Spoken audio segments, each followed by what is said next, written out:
ఉద్యమానికి కొత్త ఊపిరినిచ్చిండు గమ్యాన్ని ముద్దాడా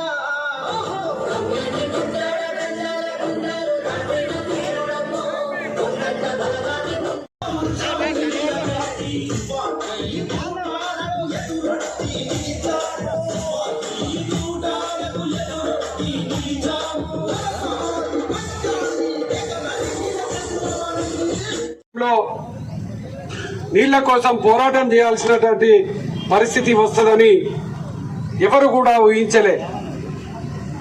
15 నెలల్లోనే పరిపాలనను అస్తవ్యస్తం చేస్తూ ఉన్నటువంటి వనరులను కూడా సరిగ్గా ఉపయోగించుకోకపోగా ఉన్నటువంటి కాళేశ్వరం ప్రాజెక్టులో నీళ్లు నిల్పలేనటువంటి ఒక అవివేకమైనటువంటి పాలన ఇలా తెలంగాణ రాష్ట్రంలో పరిపాలన కొనసాగుతుంది. నీళ్లు నిధులు నియామకాల మీద సాగినటువంటి ఉద్యమము కేసీఆర్ గారి నాయకత్వంలో 10 ఏళ్లలోనే సఫలీకృతం చేసిండ్రు. భారతదేశంలోనే అగ్ర రాష్ట్రంగా తీర్చిదిద్దిండ్రు. తెలంగాణ రాష్ట్రాన్ని వేరే రాష్ట్రాలు స్ఫూర్తిగా తీసుకునేటువంటి విధంగా పరిపాలన చేసిండ్రు. అప్పుల పాలైంది తెలంగాణ రాష్ట్రం అని ఇంకా అనేక మాటలు మాట్లాడి కాళేశ్వరం ప్రాజెక్టులో నీళ్లు నిలపకపోగా ఇలా ఎండిపోయింది గోదావరి.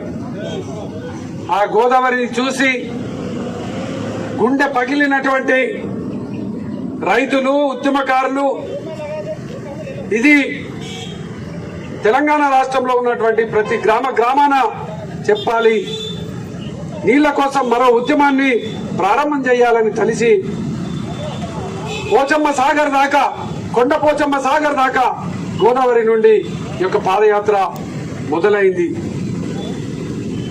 గౌరవనీయులు తెలంగాణ ఉద్యమ మహాసారథి, తెలంగాణ తొలి ముఖ్యమంత్రి వర్యులు కేసీఆర్ గారి స్ఫూర్తితోని ఉద్యమ కార్యాచరణలో భాగస్వాములైనటువంటి మేమందరం కూడా మళ్ళీ అదే చైతన్యంతో తెలంగాణ అస్తిత్వాన్ని కాపాడుకోవడం కోసం, తెలంగాణ వనరులను ప్రజలకు అందించడం కోసం మళ్ళీ అస్తిత్వ ఉద్యమం, ఆత్మ గౌరవ ఉద్యమము ప్రారంభమైందని ఈ సందర్భంగా తెలియజేస్తూ, ప్రజలారా పోరాడితే ఉద్యమిస్తే తప్ప తెలంగాణ ప్రజల బతుకులు మారే పరిస్థితి లేదు.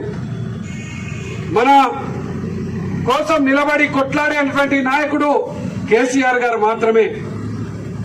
మన కోసం నిలబడేటువంటి పార్టీ బీఆర్ఎస్ పార్టీ మాత్రమే. అందుకోసమే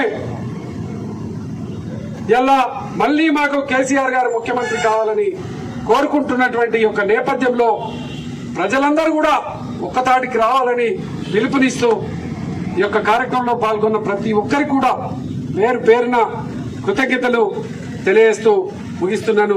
జై తెలంగాణ.